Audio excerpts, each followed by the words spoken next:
Greetings and salutations, citizens. It is I, Wolfotek, and here we are with another little fun review of the Dungeons & Dragons D&D Spellbook cards, Xanathar's Guide to Everything. This is the last new deck that they added for Gale Force 9 added to their Spellbook card series. This is officially released by Wizards of the Coast.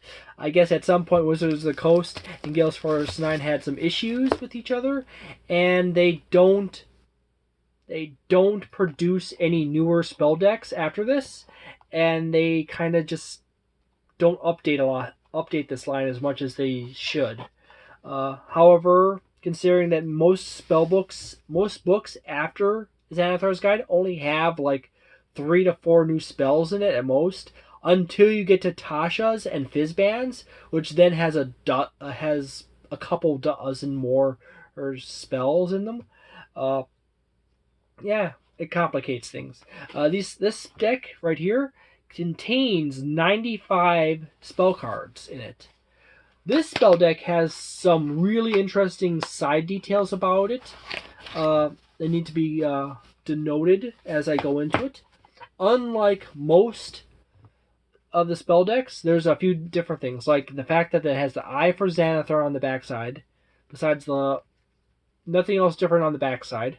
On the front side, instead of having the class in the bottom corner, they just have the symbols for the classes as well. So if you remember looking at, say, the Ranger deck has the symbol for Ranger on the back side of it. If you were looking for Ranger, you would have to look through these cards to find the symbol for Ranger in the bottom corner. These decks are only up to date as far as Xanathar's Guide. Okay? So when they added or updated new spells to the deck, there's the key card, by the way. At least so you know what symbols mean what.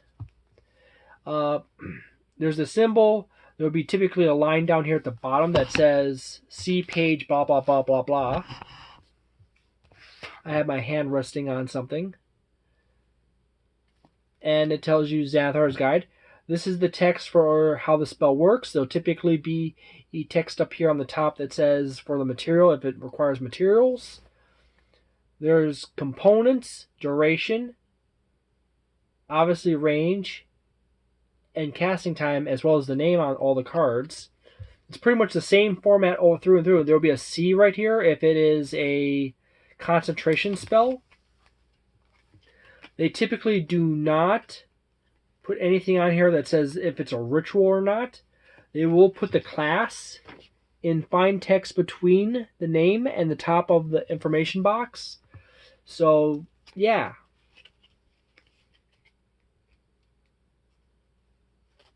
So, there's a fun example. That's the upcast box right down there. If it's a cantrip, it auto levels. If it's a leveled spell with a number, it would be leveled based on the spell slot you use.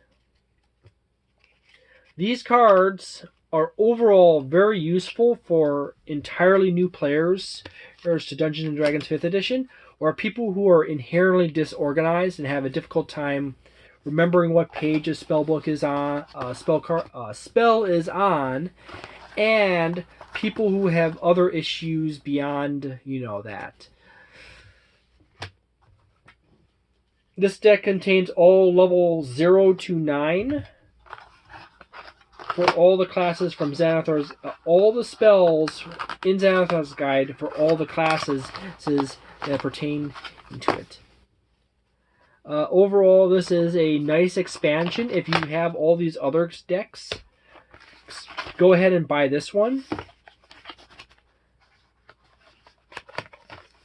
It's similar rating. It's in that 3-star territory. It's a physical media deck. You don't need the internet. That's nice.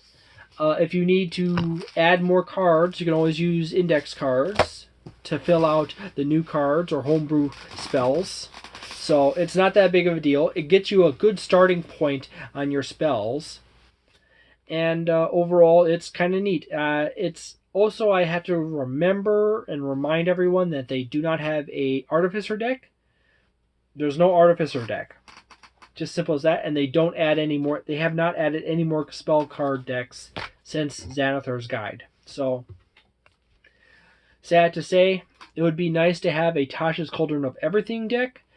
Then there would also be a nice to have a Fizzbands deck or a miscellaneous spells deck for all the books between those. But then the miscellaneous spells deck spell deck would be only like 20 spells at most.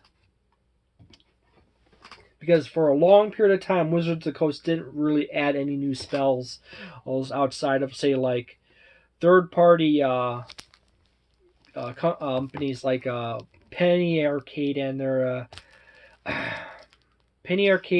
Acquisitions Incorporated line of line. Yeah, sorry about that. I just had like brain fart.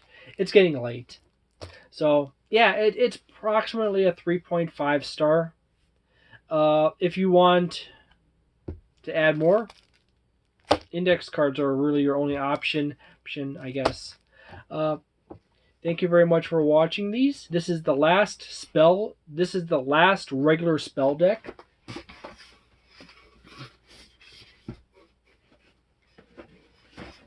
Spell card deck.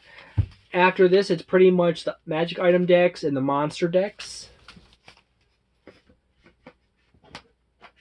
So, there you go. If you enjoyed these videos, please leave a like on any videos that you enjoy. Consider subscribing, commenting on them. If you dislike them, still consider subscribing. Hit the dislike button and comment on them telling me what's wrong with my videos. They're really simple. I'm trying not to be over the top. I don't want to pad the videos excessively because I ramble off in a direction every so often. So I don't want to like put a 15-minute title sequence or branding in the front of the video to pad time on it. I just want them to just like go through quickly and get to the point. Alrighty. Thank you very much for watching my videos. Have a delightful day, a nice night, and a wonderful week, and a magnificent month, and see you next time.